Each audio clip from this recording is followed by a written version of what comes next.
सभी ग्वाल बाल साथ में चल देते हैं। मथुरावासी जितनी भी नारियां हैं सब उन्हें निहार रही हैं।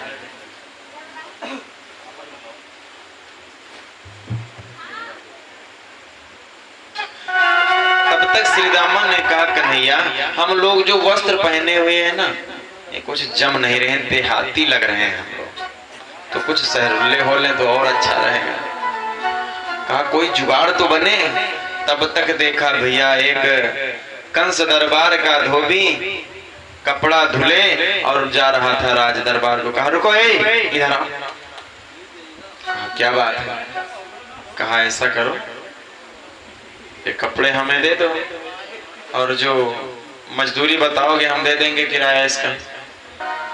कहा एक किराए वाले कपड़े नहीं है, राज दरबार के कपड़े हैं, राज घराने के कपड़े हैं, और तुम लोग देहाती के रह गए, देहाती हैं, बोलने की तमीज नहीं है।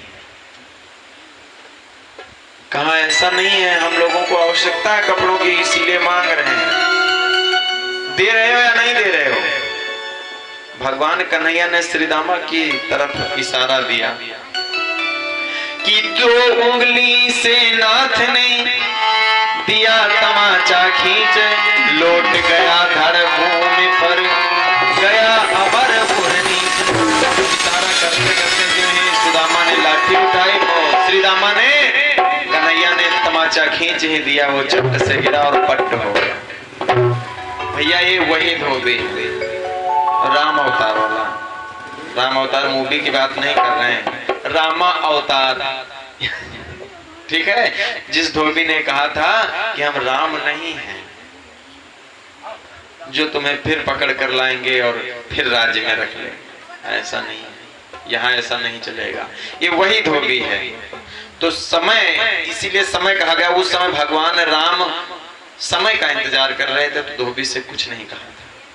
आज जब भगवान राम को समय मिला, अब आप लोग खुद सोचिएगा कि यदि किसी को किसी से कोई बात हो जाए, झगड़ा हो जाए, तो समय का इंतजार करो। आज यदि मैंने आपको गाली दी है और आपका समय है गाली सुनने का तो सुन लो, क्योंकि आज यदि बोलोगे ना तो मैं किससे चिल्ला दूंगा।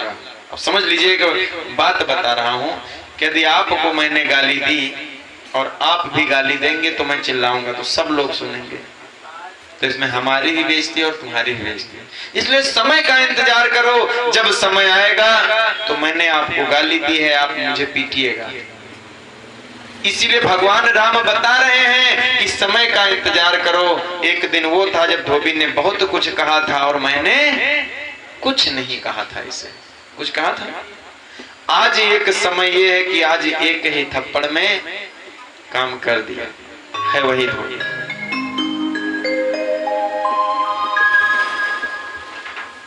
फिर आगे को बढ़े तो श्री दामा ने कहा कन्हैया इन वस्त्रों को पहने कैसे, तो बहुत बड़े बड़े हैं। कहा चुप, ऐसे पहनो देख तो अच्छे लगेंगे।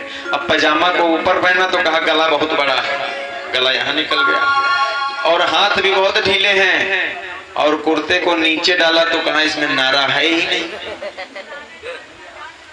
साफा को पांव में बांध लिया, कमर में जैसे बांधा जाता है लंगोटी की तरह, तो कहा भैया इसमें लांग पोंछने वाला कोई सिस्टम ही नहीं दिख रहा है। तो कहा तुम लोग ऐसे इसको पहन रहे हो ना, ये कुछ नहीं होगा। आगे चले तो एक भैया दर्जी मिला, टेलर मास्टर जानता था कि ये कौन है। टेलर मास्टर ने प्रणाम किया, कहा कन्हैया हाँ हम तुम लोगों के वस्त्रों को काट छाट कर सही करके आप लोगों को पहना रहे हैं। टेलर ने सब कुछ मेंटेन करके और सभी ग्वाल बालों को पहना दिया। भगवान ने उस दर्जी को आशीर्वाद दिया।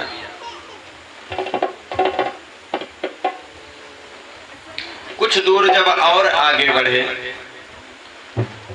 तो कुछ होते हैं भैया टुक टुक, जैसे कि पिंटू भैया के साथ रंजीत भैया बैठे हैं और रंजीत भैया के पीछे एक और टुक टुक बैठे हैं।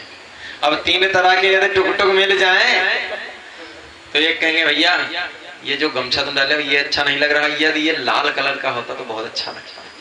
तो दूसरा कह रहा लाल होता और उस पर सफेद रंग की छींट होती तो कितना अच्छा था। और बस की बात किसी के नहीं कि हो जाए, होता। बहुत लोग कहते हैं भैया ये ऐसा कार्य हो जाए तो कितना अच्छा है, तो दूसरे लोग कहते हैं हाँ यदि ऐसा हो जाए तो बहुत अच्छा है। अब बस की किसी की नहीं है। अब सब लोग क्या कह रहे हैं, कन्हैया कपड़े तो हो गए शहर वाले, लेकिन कुछ मजा नहीं आया। कहा मजा, कैसा मजा? कुछ चंदन टीका हो जाता तो हम लोग थोड़ा और सुंदर लगते। तो कहा चंदन टीका यहाँ कहाँ मिलेगा भैया? तब तक श्री दामा ने लंबी सांस खींची, वाह क्या खुशबू आ रही है। कहा किस चीज की खुशबू है? कहा ये हमें चंदन की खुशबू लग रही है, कहीं से आ रही है। मनसुखा ने देखा टेढ़े टेढ़े, कहा देखो कहां से आ रही है। ऐसे खड़े में कहा वो देखो एक चली आ रही है। कहा कौन चली आ रही है? कन्हैया ने। अरे वाह चंदन का तो जुगाड़ हो गया, अब चंदन का लेप लगाएं। यों कह कर आगे बढ़े कृपा सिंधु भगवान, मिली मार्ग में नाथ की कुब्जा भक्ति निधान। ये कुब्जा भगवान राम के जमाने में सुपर्णखा थी।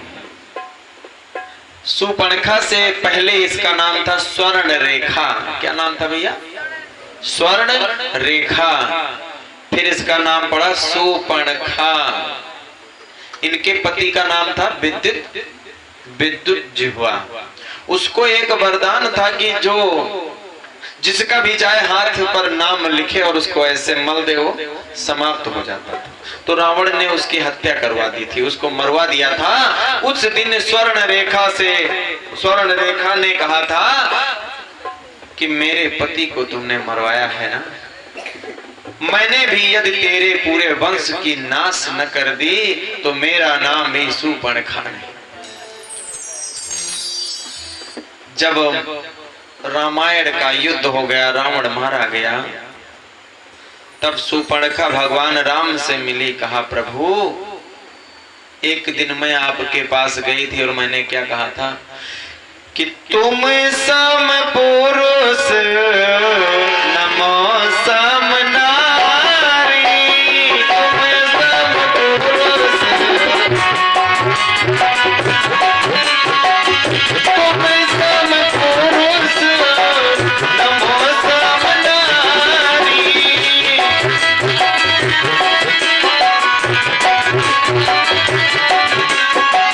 यह संयोग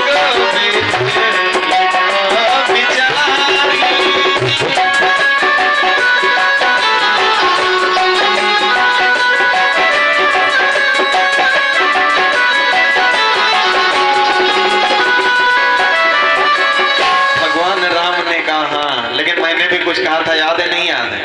कहा प्रभु नहीं याद है। कहा मैंने क्या कहा था? आहै कुमार मोर लघु भाता, आहै